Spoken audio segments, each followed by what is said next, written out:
सोचे बेटी प्यारी होगी वो दुनिया, कोई कहेगा लाडो उसको, कोई पुकारेगा मुनिया। जन्म से पहले मौत क्यों दे दी, खता क्या मेरी कह दो ना। जैसे फूल बिन सूनी बगिया, बिन बिटिया आंगन सूना, बिन बिटिया आंगन सूना, बिन बिटिया आंगन सूना। मिलॉर्ड, आज हम सरजू को पेश नहीं कर पाएंगे। ये दूसरी बात हुआ है, आप अदालत का समय बर्बाद नहीं कर सकते। मिलॉर्ड, मेरी ऐसी कोई मंशा नहीं थी, मैं सिर्फ सच को सामने लाना चाहता था। दरअसल मिलॉर्ड, मैं ठाकुर मान सिंह को अच्छी तरह से जानती हूँ।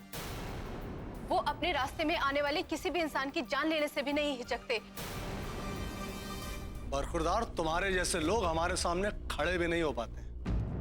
किस मुंह से आप ये बात बोल रहे हैं ठाकुर साहब? लगता है आप अपना इतिहास भूल गए हैं। इसी कोर्ट में आप एक औरत से हार चुके हैं।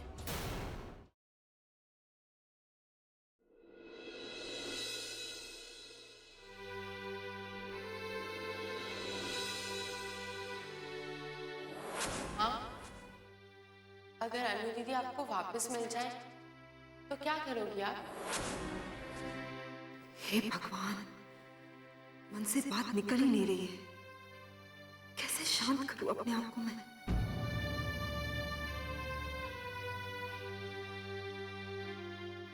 लक्ष्मी बेटे, बाबूजी, क्या हुआ तुम्हें?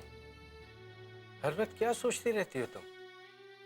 हम बरामदे में तुम्हारा इंतजार कर रहे थे, पकोड़े पे पकोड़े खाए जा रहे हैं, लेकिन तुम आई नहीं। क्या हुआ? किसी बात को लेकर परेशान हो?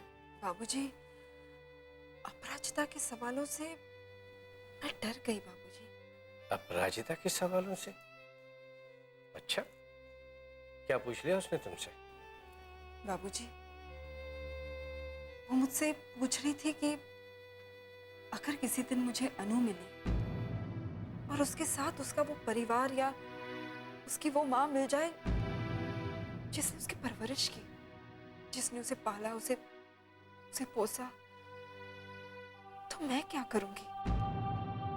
क्या मैं उसे उस माँ को सौंप दूंगी या मैं उसे अपने पास रखूंगी? जिंदगी की कुछ घटनाएं ऐसी होती हैं कि हम चाहकर भी उसे बदल नहीं पाते। बस उसे सहना ही हमारी नियति होती है। अन्नू का बिछड़ना भी एक ऐसी ही घटना थी। अब अगर इतने सालों बाद अन्नू तुम्हें मिल भी जाती है तो तुम उसे पहचानोगी कैसे? और ना वो तुम्हें पहचान पाएगी। अब पता नहीं वो इस वक्त कहाँ होगी। हाँ बाबूजी, लेकिन मेरा मन कहता है कि मेरी अनु मुझे जरूर मिलेगी, क्योंकि भगवान मेरे साथ इतना बड़ा अन्याय नहीं कर सकता बाबूजी। वो मुझे मेरी अनु से दूर नहीं रख सकता। अरे वनवास तो राम जी का भी पूरा हो गया था ना, तो फिर मुझे इतनी बड़ी सजा क्यों? मैं समझ सकता हूँ तेरा दर्द बेटे, लेकिन जो बात हमारे बस में नहीं है उसके बारे में सोचना व्यर्थ है लक्ष्मी। मैं तो कहता हूँ कि अभी अन्नू मिली नहीं और तू उसके बारे में सोचकर बेकार में परेशान हो रही है। भूल जाओ इस बात को कि तब क्या होगा, कैसे होगा, उस वक्त क्या हालात होंगे, नहीं होंगे, हमें नहीं मालूम।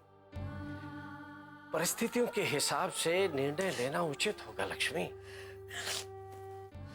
सुन,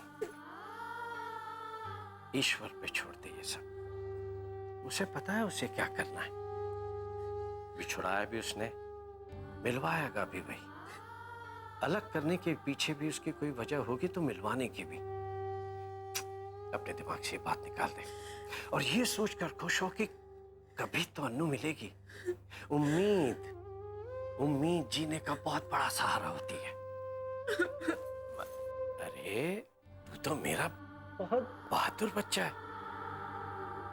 ये छोटी छोटी बातें कब से तुझे परेशान करने लगी? हाँ, चुप हो जा, बस बस, चुप हो जा, चुप हो जा लक्ष्मी।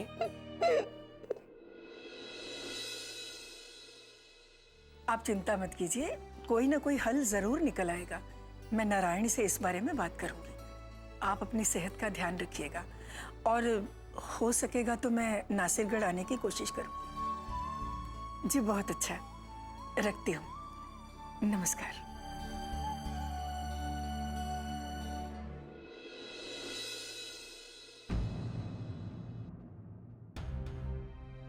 बहुत देर हो गई, नारायण और कावेरी अभी तक आए नहीं। ठाकुर साहब के आने से पहले पहले इन्हें आ जाना चाहिए। अगर ठाकुर साहब को पता चल गया कि लक्ष्मी के लिए पूजा करवाने गए हैं तो कोहराम मचा देंगे। नारायण को फोन कर देती हूँ।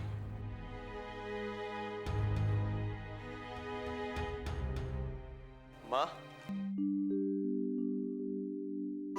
आ गए तुम लोग? मैं तुम्हें ही फोन कर रही थी। क्या हुआ माँ? कोई बात है क्या? नहीं नहीं, हुआ कुछ नहीं, बस थोड़ी आने में देर हो गई थी ना, इसलिए। पूजा हो गई अच्छे से? जी हाँ माँ, पूजा अच्छे से हो गई। चलो अच्छा है। मुझे इस बात की बहुत खुशी है कि तुम दोनों आज साथ हो और कावेरी का विश्वास लौट आया है। कावेरी ने इस बात को समझा है कि अपराजिता और लक्ष्मी के लिए भी तुम्हारा कुछ फर्ज बनता है और उन दोनों का तुम पर भी अधिकार है। माँ जी, मुझसे बहुत बड़ी गलती हो गई थी। मैंने सिर्फ अपने बारे में सोचा, बहुत स्वार्थी हो गई थी मैं। तुमने अपनी गलती को माना और उसे सुधारा भी। इससे अच्छी बात और क्या हो सकती है? माँ, बाबूजी नहीं आए अभी? नहीं, अच्छा हुआ तुम दोनों उनके आने से पहले लौट आए। मैं नहीं चाहती कि उन्हें इस बारे में कुछ भी पता चले। अजीब बात है, इस घर में इंसान अपनी मर्जी का कुछ नहीं कर सकता। सांस भी बाबूजी की मर्जी से लेनी पड़ती है।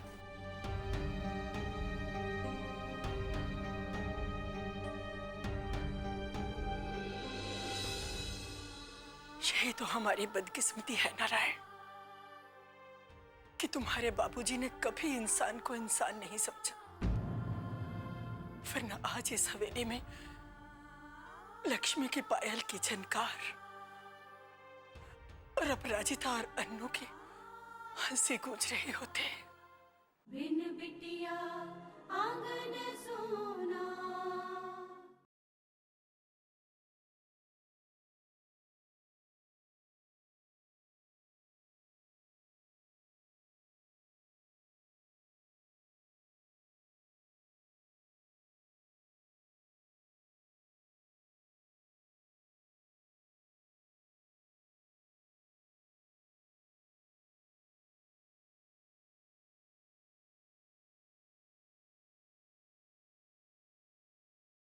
बिन बिटिया आंगन सोना।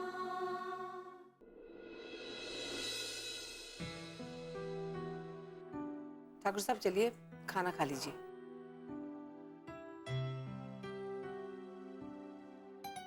राम राम ठाकुर साहब। अरे राम प्रसाद, तुम यहाँ? ये क्या है तुम्हारे हाथ में? जी प्रसाद है जी। नारायण बाबू ने लक्ष्मी बिटिया के लिए पूजा रखवाई थी, उन्होंने ही लक्ष्मी बिटिया के लिए प्रसाद भेजा है। लक्ष्मी बिटिया कहाँ है? लक्ष्मी, लक्ष्मी बेटे।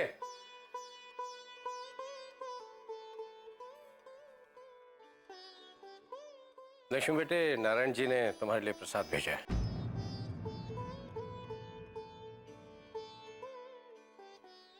ले लो, प्रसाद का अनादर नहीं करते।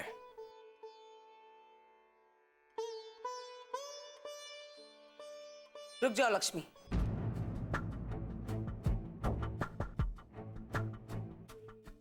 ये तो हद ही हो गई। उस दिन इतना सुनाया, फिर भी अपने कारनामों से बाज नहीं आए वो। इस आदमी को भेज दिया यहाँ प्रसाद लेके। अरे तो इसमें बुरा क्या है, प्रसाद ही तो है। उस दिन लक्ष्मी से मिलने नहीं दिया ना हमने, तो अब प्रसाद का बहाना बना लिया। अरे क्या समझते हैं वो लोग हमें? बेवकूफ है हम लोग, उनकी चालें समझेंगे नहीं। वसुंधरा, तुम बिना बात राई का पहाड़ बना रही हो। इसमें उनकी क्या चाल हो सकती है? चाल ही तो है ठाकुर साहब। आज प्रसाद भेजा है, कल कुछ और भेजेंगे, ताकि ये दोनों उसे भूल ही ना पाए। फिर उनकी वजह से ये दोनों हमसे झगड़ा करेंगे और उन्हें यहाँ आने का बहाना मिल जाएगा। नानी माँ, ये आप क्या बोल रही हैं? सही कह रही हूं मैं, यही चाहते हैं वो लोग। नानी माँ, इसीलिए तो इतना अपमान होने के बाद भी अपनी हरकतों से बाज नहीं आ रहे। अरे कोई स्वाभिमानी इंसान होगा ना, तो वो एक बार में ही समझ जाएगा कि उसकी इज्जत क्या है। लेकिन ये तो इतना कुछ होने के बाद भी नहीं समझते। आखिर तुम चाहती क्या? मैं तो बस इतना चाहती हूँ कि ये बार बार घर में घुसने की कोशिश वो लोग बंद करें। सुनो, ये प्रसाद वापस लेके जाओ। नानी माँ, बस, कोई कुछ नहीं बोलेगा।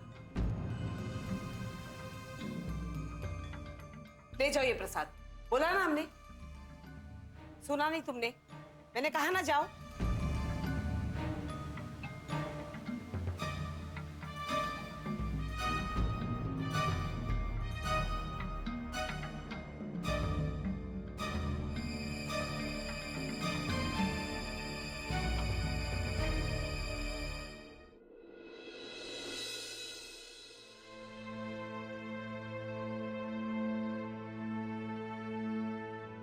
आज तो बहुत ही देर लगा दी ठाकुर साहब ने।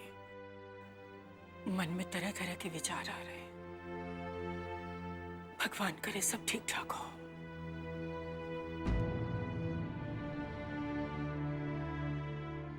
अरे, नारायण को बताना तो भूल ही गई कि भाभी जी का फोन आया था।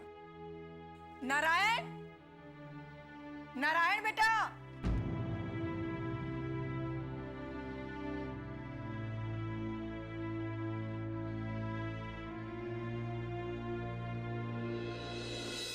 क्या बात है माँ?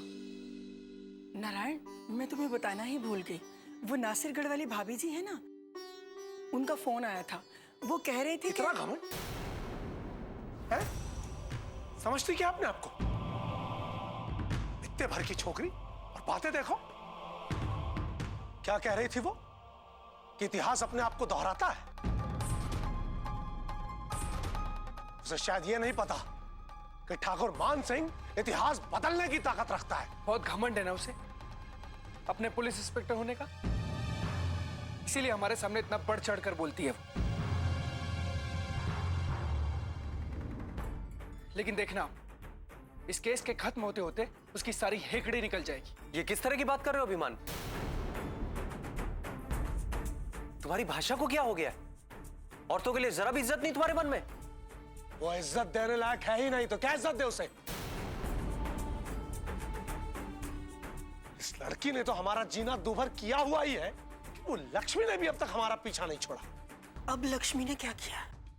अरे वो अब तक जिंदा है, यही क्या कम नालायकी है?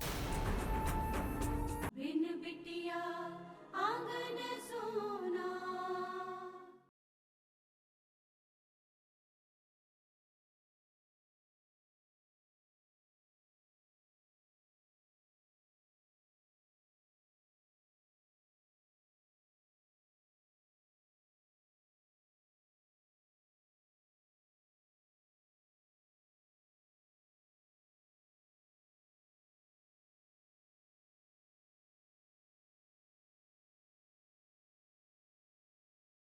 बिन बिटिया आंगन सोना।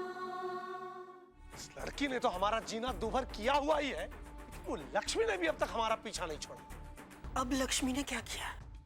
अरे वो अब तक जिंदा है, यही क्या कम नालायकी है? दो बार मरते मरते बची। बाबूजी, लक्ष्मी ने हमेशा दूसरों का भला किया है, दूसरों के दुख दर्द को समझा है, कभी किसी को दुख नहीं पहुंचाया। इसीलिए भगवान भी उसे तकलीफ नहीं दे पाए और वो बच गई। वाह, हमने कुछ कहा नहीं और इनके मुंह से तारीफें निकलने लगी। अरे अगर वो इतनी ही सच्ची है तो फिर अटैक क्यों आया उसे? इस अभिमान की वजह से। इसने जो झूठे इल्जाम लगाए वो सहन नहीं कर पाई। मैं उन्हें उनकी औकात दिखाने गया था। मुझे क्या पता था कि इसके बाद वो बीमार पड़ने की एक्टिंग शुरू कर देगी। अभिमान, मैं फिर कह रहा हूं, तमीज से बात करो। और हाँ दादाजी, जब मैं वहां से बाहर निकला तो मुझे वहां अनुष्का मिली थी, उसी हवेली में। अच्छा, मुझे तो लगता है दादाजी इन दोनों में अच्छी जान पहचान है।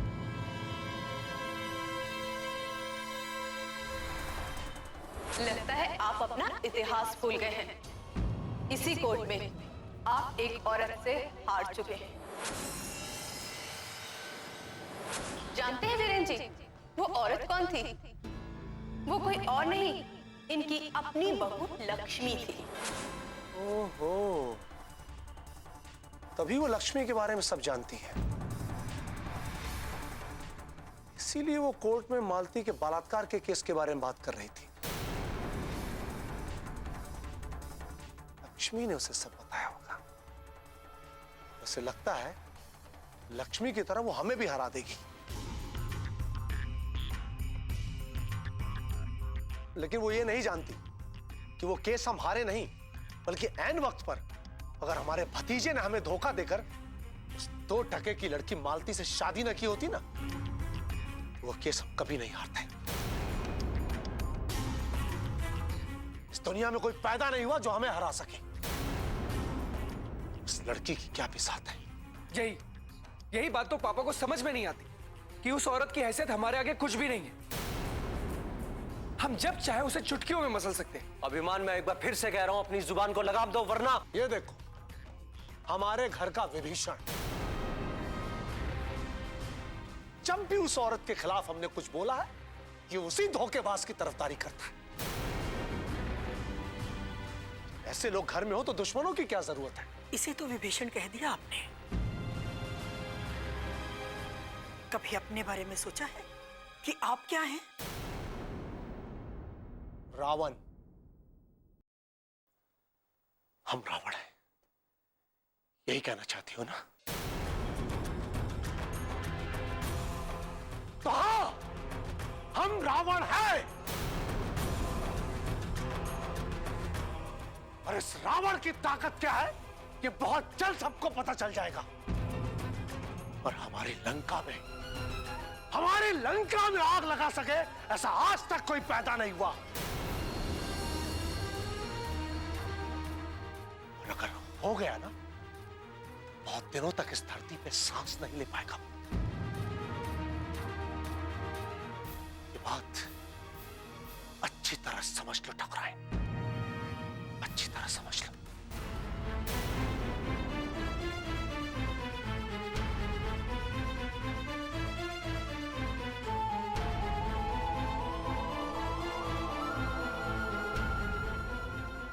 काश आप समझ पाते ठाकुर साहब कि इस दुनिया में हर रावण को मिटना होता है। बहुत दुख हो रहा है मुझे ये सोचते हुए कि आज अपने आप को रावण कहकर आपने अपना अंजाम निश्चित कर लिया।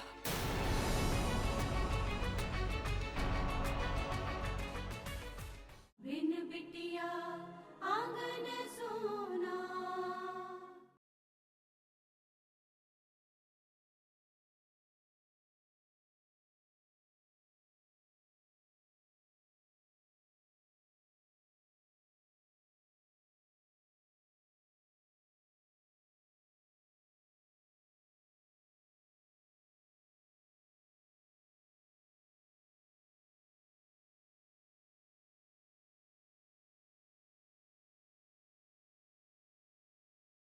बिन बिटिया आंगन सोना।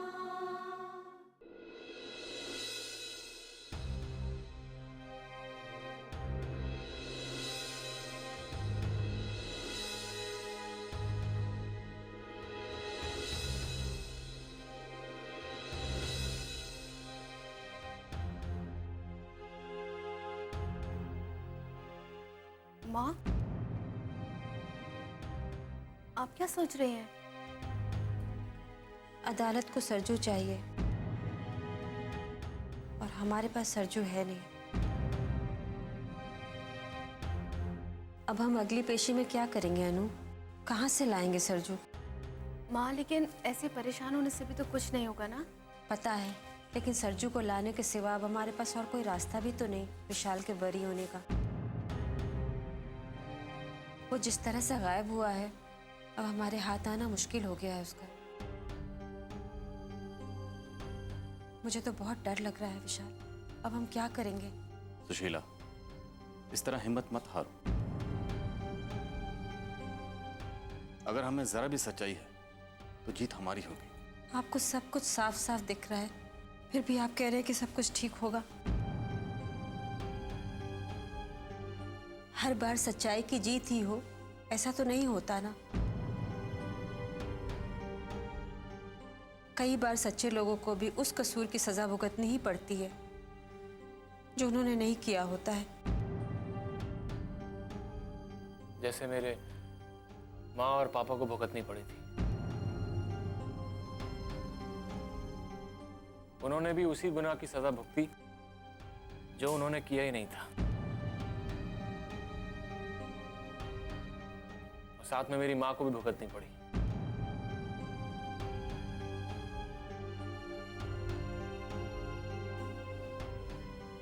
क्या हुआ था उनके साथ बेटा?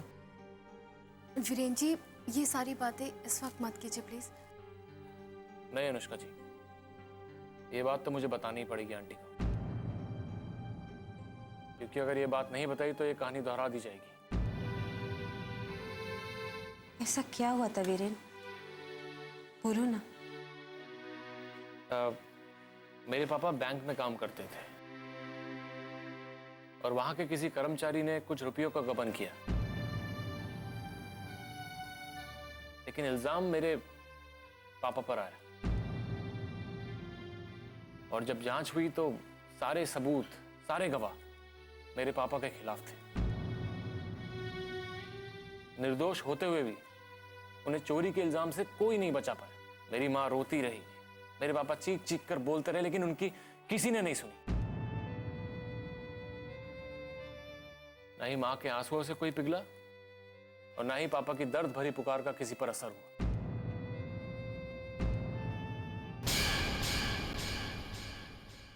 जिसे हम एक नजर नहीं देखना चाहते, उसके लिए हमारे घर के लोग प्रार्थनाएं कर रहे हैं। वो आपकी दुश्मन हो सकती है बाबूजी, मेरी नहीं। मेरी वो पत्नी पत्नी है नहीं नारायण, पत्नी थी। आप अपने साथ क्यों ऐसा कर रही हैं माँ? क्यों ऐसा कर रही हैं? अब यही मेरी किस्मत है बेटा। नहीं माँ, ऐसा आपने अपनी किस्मत को बना लिया। इधर बाबूजी मेरे जख्मों को कुरेदते रहते हैं और उधर अपराजिता की नानी। कोई मुझे बताएगा कि मैंने ऐसा कौन सा गुनाह कर दिया वहां प्रसाद भेजकर?